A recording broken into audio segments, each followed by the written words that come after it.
Hey guys, so I know that many of y'all are out there and you're just wondering how to raise a healthy family. Well, we're Scott and Amy, and we're from Dothan, Alabama, and we are from Scott Thompson Chiropractic. And we just wanted to come on and just share with you guys, like, what are some pointers that you can do to help implement a healthy lifestyle in your own household. Super important, right, when raising a family, to get those key essential things out there and just so into their health. But what we do in the kitchen is so super important. So we want to get out there and we want to share those things with everyone. So we started this little YouTube channel and we welcomed you to the show. Right, very good, Amy. And we're calling it Thompson Essentials. Yes. Right, so it's something we've been teaching. Goodness, the office is almost 26 years old. Yes. The actual 25th anniversary of our office is this August, actually, in a couple months. So, but we've been teaching these things to folks forever, and we want to continue that. And also, hang in there, stay with us. You'll have an opportunity to have like a menu guide. You can just, if you comment down below, we try to respond to every single comment, and we'll make sure that you get a copy of that. It can be overwhelming. Nutrition can very much so be. And when we've done shopping trips with folks at grocery stores locally, we want to kind of transcend and share that with you virtually here as well, so it's not seemingly overwhelming, because it very much can be. Or sometimes we feel like that, gosh, the only way I can eat healthy is to starve to death, or the only way I'm going to lose any weight is to skip meals. And there's just so much more to that. There's so many more steps that you can take, that you don't feel like you're starving. You don't feel like you're always pressed up against an uphill battle, right? So, and it can be very fulfilling as well, not just in the gains and goals that you make and meet, but it can be very fulfilling in the fact that you just don't feel like you're starving to death all the time. You feel satisfied. It's just a matter of steps and knowing certain opportunities to take and choices to make that can keep you on track and satisfied physically, as far as not being hungry. And also, of course, detoxing, we'll talk about that as well. Right. The channel's going to go in a lot of directions, all health oriented, all from a holistic, natural perspective. If you are interested in that type of arena, then this is the place for you. Shortcut, if we can help you guys shortcut and learn from some of the things that we learned the long, painstaking way to catapult your progress faster forward, that would be fantastic. We love the Lord, we love His people, and we love to help folks, and we're very much interested in helping you. And the struggles that we had to go through, having 3 sons, from nutrition to different things we've been through the years as they are growing up in different age group, from birth all the way to now. We would love to help you guys in that regard with your health. The more you can learn from us directly, faster, then you don't have to go through those uphill battles yourself, as we have done. You can learn from us and go faster with your progress than maybe we have. So, yeah. Well, just like you were saying earlier, we literally have done this for 22 years. So, we are not perfectionists, and we have not arrived at some amazing level as far as raising a healthy family. But I feel like whenever you learn through things, you can actually help other people grow. And when you go through seasons of just hardship and hard things, those things you can use to just reach other families. So I will say, back 20 years ago, I absolutely knew nothing on the terms of nutrition. I grew up traditional Southern family, and our goal here is to sow into you guys and raise a healthy Southern family, but from a healthy standpoint. Like McDonald's drive-through, that is never okay. It's just not. But there are some healthy alternatives to eating out. I know, just working and everything, it's hard to do everything perfect. And we want to just have a balance. So that, for me, growing up and eating the Southern way, that's just kind of what was instilled in me. And I want to bring that to others as far as what to do now with all the different ways that I have actually learned to implement if you are going to go out, what would you get? Just using different resources that we have as far as the nutrition goes to sow into the families. But back in the day, we did lots of nutrition workshops, and we actually did, my favorite thing was, we would actually have families meet up at Publix, our local grocery store, and we would tour the grocery store and help visually, because I'm a visual person. So we would actually meet them at the grocery store. We would actually show them, walk them through the perimeter of the grocery store and show them hey, these are the healthier choices. If you're getting this or that, is it worth spending the extra to get the organic or not? That's a whole thing, but the clean organic foods that you should always save your money on because they don't use a lot of pesticide. The dirty dozen, which is the dirty foods, those are where you want to definitely avoid always and do organic. But there's a balance with that. You can't do everything organic or you would lose your mind in South Alabama like I literally almost did. But that is definitely a balance. For me, just like going through that food list and like knowing my food list, there was years where I had it in my purse and it was like on a paper, and it helped me remember like, hey, these are the dirty foods, and hey, these are the clean foods. Like I want to always get the apples, for instance, that are organic, because those are very highly used pesticide on those. So those are super toxic. I would not ever encourage the non-organic apples. So little things like that. But we actually have a list of that. Actually it's called the clean list and the dirty list. We have that available. And we can link that back to you if you reach out with our nutrition food guide. But most important, like you said, there's 2 different lists. Some are higher level of importance just because of the way they're commercially grown. They'll be more toxic. Milk, meat, eggs.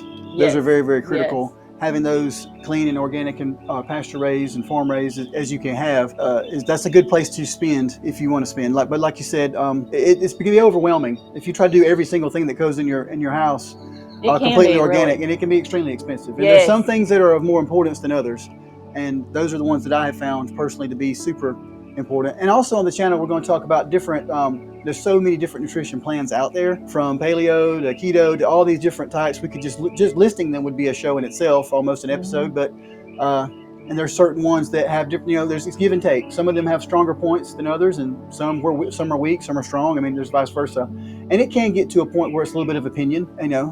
That's true as well. However, there are some that are just staples, and like I mentioned, I think milk, eggs, and meat. Those 3 things right there, they have to be clean. They need to be clean. And pretty much anything that's like a leafy food. So like your foods that are like a lettuce or like a spinach, or those would definitely want to be organic.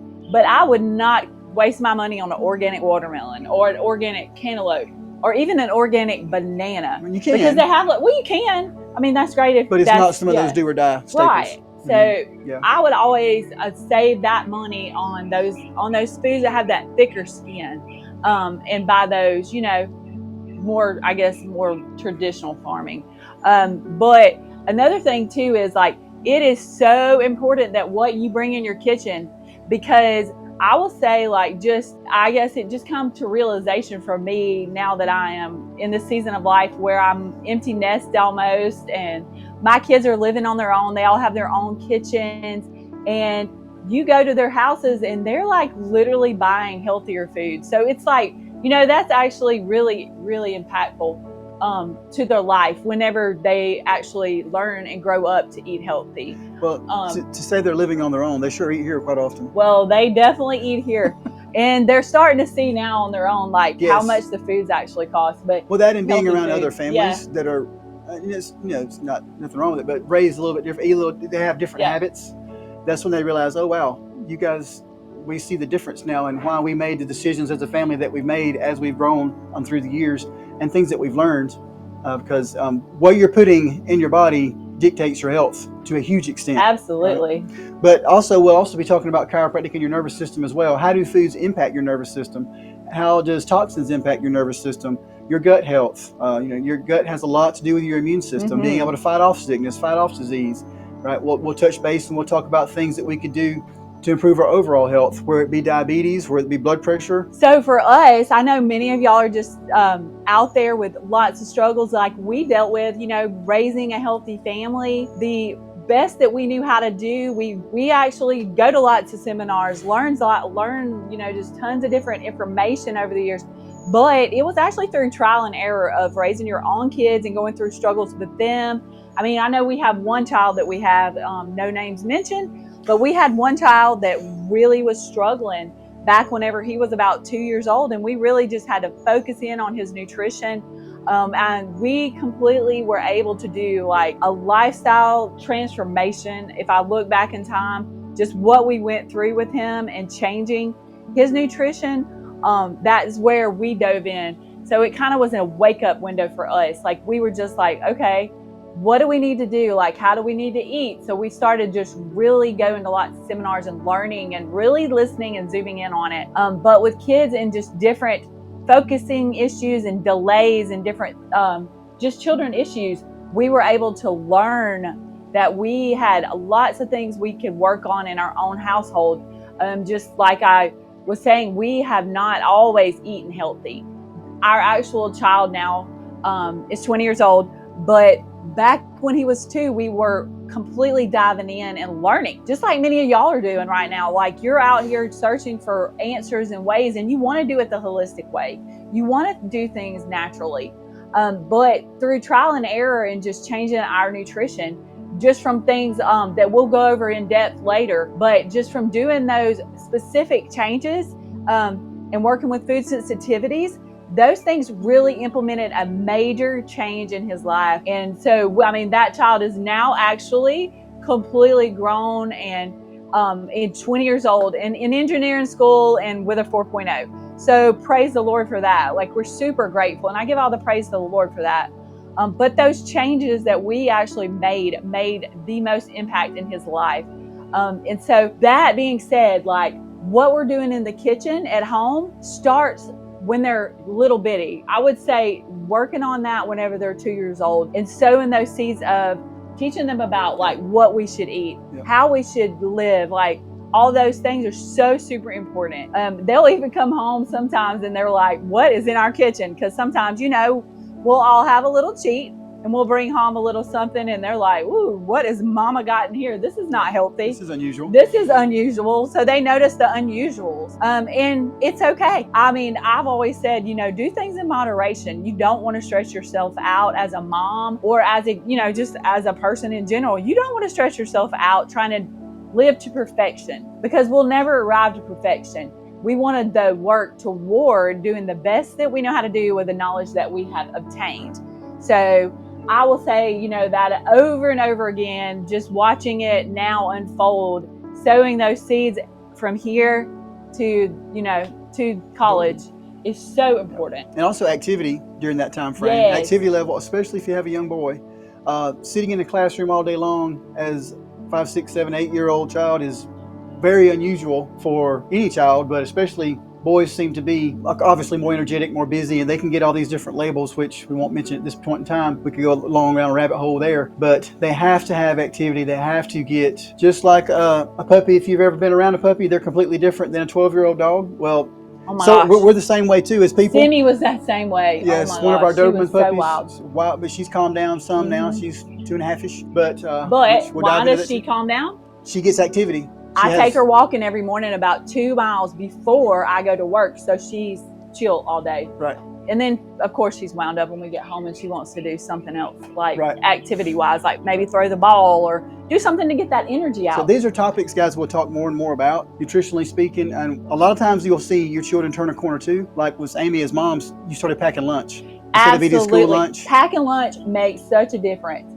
In fact, my kids literally expect to have food here in this refrigerator that they could put in their lunchbox. Hey, even Josh packs his lunch and takes it to work. Okay, he knows to put those healthy foods in his body every day, and he's on point with that. So it brings me joy to see that when he runs out of here with his little lunchbox headed out to Love to Run to do his job, and he's got his food with him, and it's always food from home. And other things we'll talk about too, guys. Water, whether it be shower. Obviously what we're drinking, what we're washing our dishes in, what we're washing our laundry in. We're going to touch on many, many different aspects. And guys, comment below. We'll give you that food choice guide, the menu guide. We'll also, if you comment below, we'll also tell us what you think you would like to hear about next. What would be a good topic you want to hear about? Like I just been dying to hear about vitamin D. Is magnesium that important? Whatever it is that comes to mind that you want to hear about, comment on that and we'll discuss it in one of the next episodes, one of the next videos. Now, I'm not saying go out there and starve your children, make them eat green grass or lettuce or, not at all. You know, that's not it at all. There just are healthier choices. So like, which kind of flours would you buy? Like, what kind of oils do you fry those chicken nuggets in? What kind of flour do you use? What kind of chicken do you use? Where do you go get that delicious milk over at Working Cow Dairy? They have great milk, for instance. Yep, one of our local and farms. that's one of our local farms. We try to support and point people to our local farm. It isn't always easy to just do everything perfect, but I will say we have some great choices here in the South that people don't even realize. So we want to encourage you to go to your local farms wherever you live and feed your kids some healthy choices. Mac and cheese. Ooh, my kids love some healthy mac and cheese. They don't, I mean, it tastes delicious. I literally take mac and cheese, and I ain't saying it's going to be like weight loss mac and cheese. I'm just saying toxicity mac and cheese. Like, it's cleaner and healthier. Like, hey, we got to eat some good, healthy food in the South. So we got some healthier choices we're going to share with y'all coming soon. So we just want to share a little bit today and hopefully get you engaged and excited about learning some healthy Southern living. Yes, and guys, don't forget to mention the subjects you'd like to hear about.